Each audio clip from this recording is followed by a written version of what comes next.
Today's walk is in the White Peak. This time the walk takes us down Monsal Dale and on to explore Magpie Mine, all from Ashford in the water.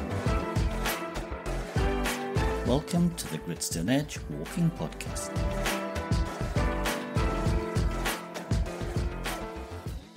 The walk starts in Ashford in the water.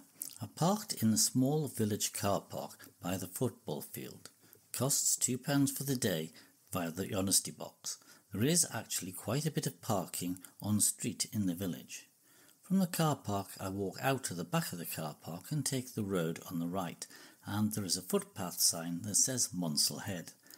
The first part of the path goes past some houses through some fields to get to Pennyung Lane, well marked but muddy on my visit. Better perhaps to start at the beginning of the lane, which is further up the road from the village. We follow the path through the typical White Peak fields over to hit Hobbs House Wood. The path goes along the top of the wood with views, this time, of Monsal Dale. Towards the end of the wood, at the signpost, we choose Monsal Dale and not Monsal Head, and now walk back through the wood itself until I get down to the river. Towards the river there's a very noisy sound of the weir, which today, after a lot of rain, was spectacular. Once at the weir, I can follow the river downstream for a short distance to the footbridge over the river. I cross the river at this footbridge and continue across some grass to find the path that follows the true right bank of the river. This path continues alongside the river and down the valley to reach the A6. The A6 is a busy road, so we cross it with care to get to the car park and picnic site opposite. Perhaps this is a good time to stop and have our coffee at one of the tables in the picnic area. The route continues over into Deepdale. There are a number of footpaths with some great signs making it easy to find the correct path out of the car park. Just prior to entering Deepdale, the footpath goes up alongside a wall. When I was there, this was a raging torrent, so wet feet were the order of the day. Once over the wall and into Deepdale, there's a nice walk up the valley.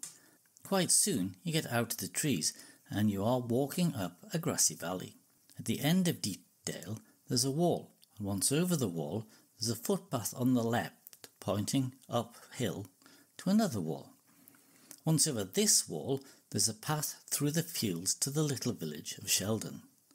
Once in Sheldon there are actually 3 paths that go to Magpie Mine. The first path on the right looked to be part of someone's garden, so I avoided it. I couldn't find the second path, but the third one was a very clear path that goes around the back of these houses. Magpie Mine is very obvious from here, and the footpaths are clearly marked. Once at Magpie Mine, it's worth exploring the industrial archaeology. The older parts date to the early or mid-19th century, and the later part only stopped working in the 1950s. On a good day, you can see through a grid with a very long way down to the bottom of the mine working, which now is flooded. All that's left is to return to Ashford in the water. Follow the path away from the mine, which goes past a circular building, probably a gunpowder store or something similar. From here, it's through the stile and follow the path over a number of fields to reach the end of the track, which is followed all the way down to the road. There is only a short piece of road to walk along, so we turn right and walk downhill until a footpath is seen on the left.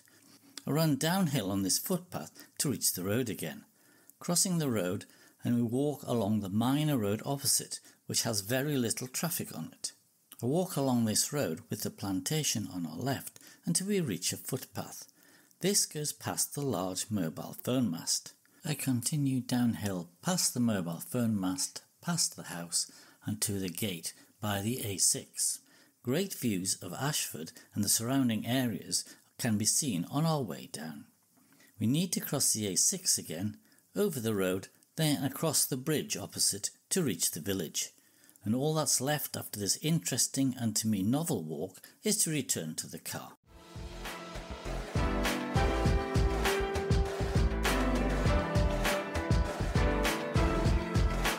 Thanks for listening to the Gritstoneedge Walking Podcast.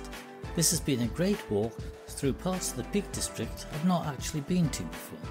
Again, a lovely autumn day with just the odd shower. I hope this has inspired you to get out and onto the hills and moors of the Peak District. Details of this and many of the walks are at the site gritstoneedge.co.uk. Until next time, bye and enjoy the outdoors.